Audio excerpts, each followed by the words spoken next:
Muchachos, buenas tardes, bienvenidos al laboratorio de toma de muestras.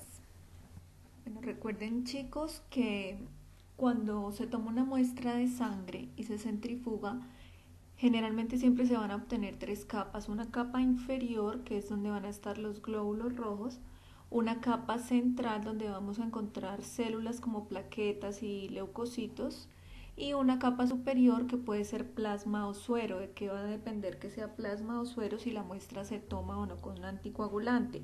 En una muestra tomada con anticoagulante, la capa superior va a ser plasma y si se toma sin anticoagulante va a ser suero.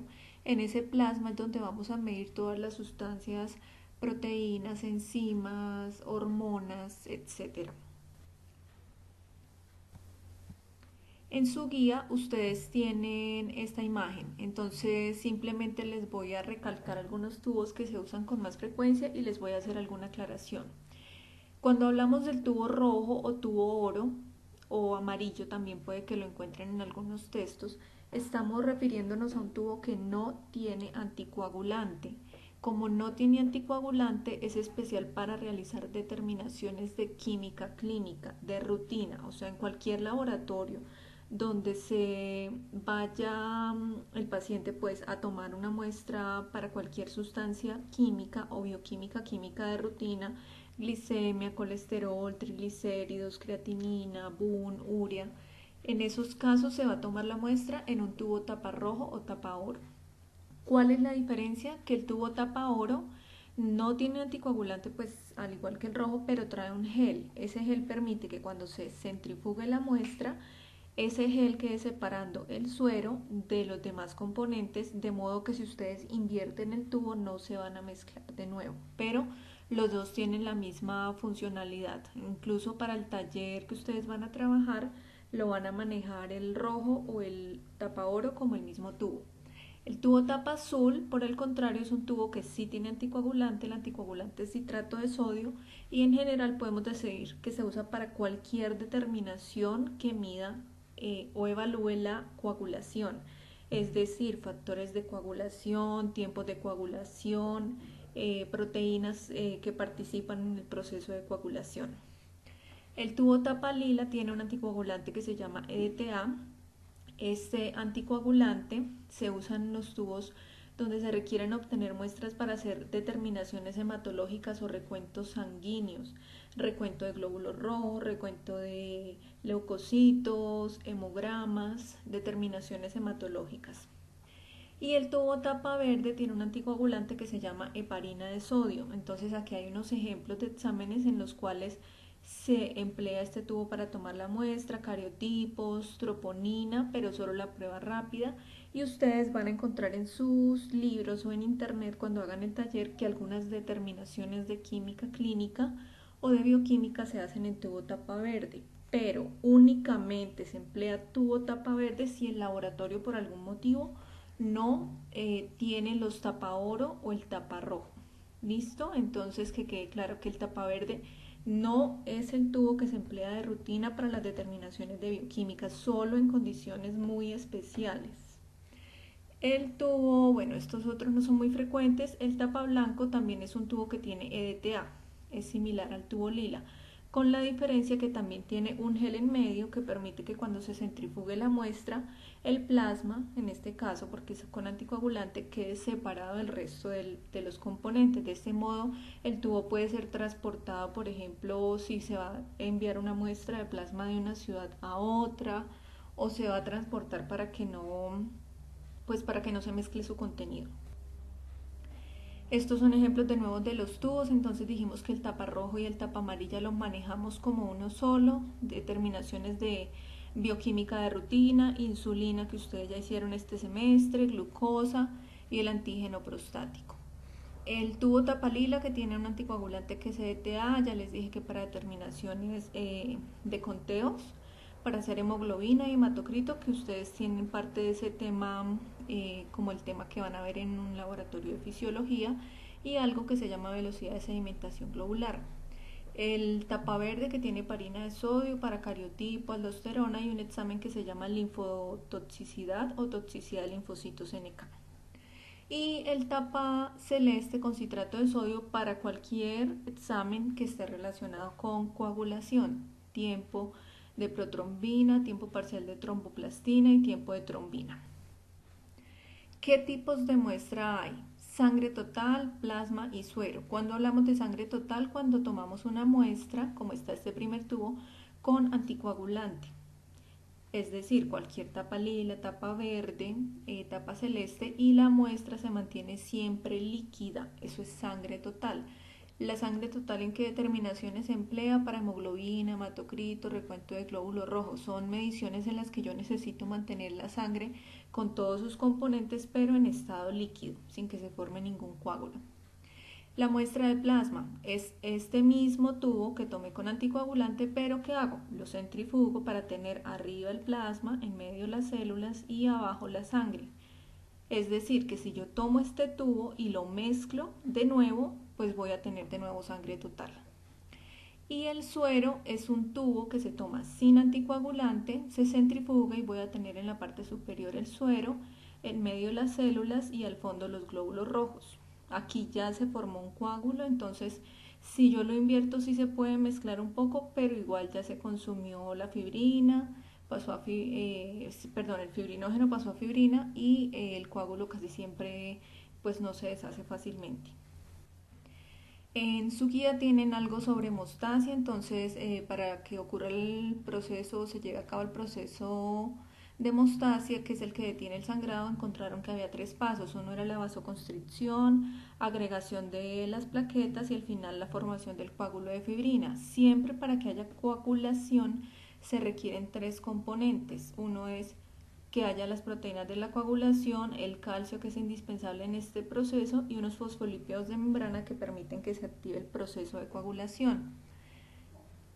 Hay varios pasos en ese proceso de coagulación, uno es la iniciación, la propagación y la amplificación, y la finalidad es que ese fibrinógeno que yo tengo en la muestra forme fibrina, se forme el coágulo de fibrina para detener el sangrado. También tienen en su guía el concepto de permeabilidad celular, ¿cierto? Un intercambio intra y extracelular, y tienen el ejemplo de los glóbulos rojos. Cuando están en un medio isotónico hay intercambio de agua hacia adentro y hacia afuera del glóbulo rojo y se mantiene un equilibrio. Si esos glóbulos se ponen en un medio hipertónico, entonces ¿qué va a hacer? El glóbulo rojo, para intentar equilibrar su interior y exterior, va a permitir la salida de agua y va a ocurrir un proceso que se llama crenación. Y si los pongo en un medio hipotónico, entonces también el glóbulo rojo, para nivelar su interior con el exterior, va a permitir la entrada de agua, y con eso va a llegar un momento en que va a romperse, va a eliminar su contenido, es decir, se va a lisar el glóbulo rojo. Entonces, ustedes tienen planteado en la guía, en este caso pues no lo vamos a hacer, pero les voy a explicar el tiempo parcial de tromboplastina, en qué consiste. Es un examen que permite detectar anormalidades de la vía intrínseca de la coagulación, en particular de estos factores que tienen acá, y también algunas deficiencias de otros factores y de fibrinógeno. Es un examen que se usa ampliamente para modular o regular la terapia con heparina. Entonces, los pacientes que están recibiendo heparina para evitar sangrado o después de una cirugía, se hace la medición de este tiempo parcial de tromboplastina o PTT, y se determina si la dosis es la adecuada, si se debe aumentar o disminuir. Es una manera de controlar esa terapia.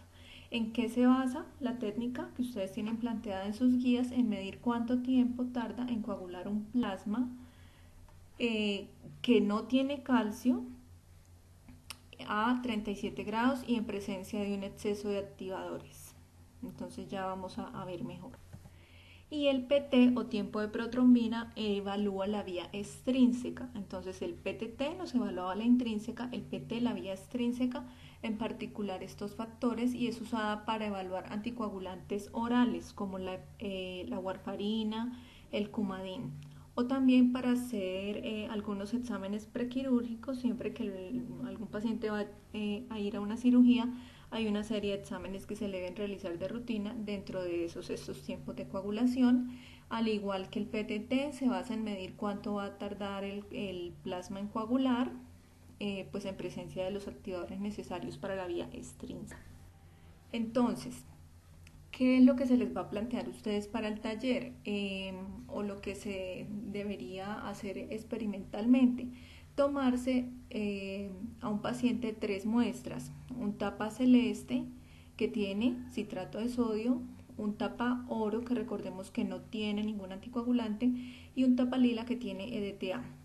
El tubo tapa celeste se emplearía para realizar los exámenes de PT y PTT. Recuerden que dijimos que este tubo celeste, que es el que tiene citrato de sodio, es el empleado para exámenes de coagulación. Lo que se hace es que se realiza en el baño serológico y en este caso pues el fibrinógeno estaría o no estaría presente en la muestra. Eso es lo que ustedes deberían tratar de deducir. El fibrinógeno está presente porque en esta muestra, como hay anticoagulante, no se ha formado el coágulo de fibrina. En un tubo tapa oro pues la finalidad de aquí es centrifugar la muestra, que se observe cómo se vería las 3 capas. Entonces lo que uno hace normalmente en laboratorio es que se deja coagular y se centrifuga, y en este caso pues ya no había fibrinógeno porque se consumió y se formó fibrina. En ese coágulo de fibrina, se formó el coágulo de fibrina, entonces ya no había presencia de fibrinógeno. Y el tapalila, que es el que tiene sangre total, entonces se emplearía para hacer las determinaciones de permeabilidad celular. Entonces, en permeabilidad celular, ¿qué es lo que se plantea para el análisis que ustedes van a hacer en el taller? Si yo tuviera 3 tubos, a los 3 tubos les adiciono sangre, a un tubo le adiciono agua, que es un medio hipotónico, a otro solución salina, el 0.9%, que es un medio isotónico, y a otro cloruro de sodio al 2.5, que es un medio hipertónico, y luego pasar a esos tubos a centrifugar. ¿Qué sería lo que yo observaría? Entonces es como el análisis que irían a hacer.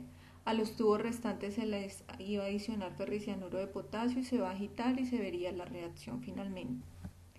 Para el tiempo parcial de tromboplastina, lo que se hace es que se toma el plasma que se tiene del paciente tomado con citrato de sodio y se le adiciona el reactivo A, que tiene el reactivo A, cefalina bovina, que es un activador de la cascada de coagulación. Pero recuerden que para que haya coagulación deben haber 3 cosas: las proteínas de coagulación, los fosfolípidos de membrana, que serían los activadores, y el calcio.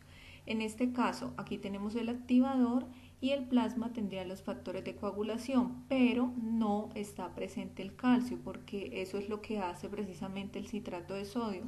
Es como una forma de atrapar el calcio y que no haya coagulación en esa muestra. Entonces lo que se hace es que el tubo se pone a incubar y después de un tiempo se le adiciona el calcio. Una vez que se adiciona el calcio, pues ya tendríamos los 3 componentes que se necesitan para que haya coagulación, y en este caso se empieza a visualizar el tubo hasta que se vea que se forma el coágulo. Luego tendríamos el tiempo de protrombina. Entonces de igual manera se mira cuánto se demora en formarse el coágulo, pero en este caso el reactivo A tiene el calcio y tiene los activadores, pero no le ha agregado el plasma. Entonces en el plasma estaría nuestro tercer componente, que serían las proteínas de la coagulación. En el momento en que yo le adiciono el plasma al tubo y ya tengo los 3 componentes necesarios para que haya coagulación, empieza a coagular. Entonces al final de la presentación les voy a dejar unas imágenes donde se mostraría cómo es el túbulo sin coagular y cómo cuando ya está coagulado. Entonces, en general, ¿qué plantea la práctica? Un tubo tapa azul donde se hace medición de PT y PTT. Ustedes van a analizar en qué situaciones, en unas patologías hipotéticas que les ponemos, en cuál se alteraría el PT y en cuál el PTT.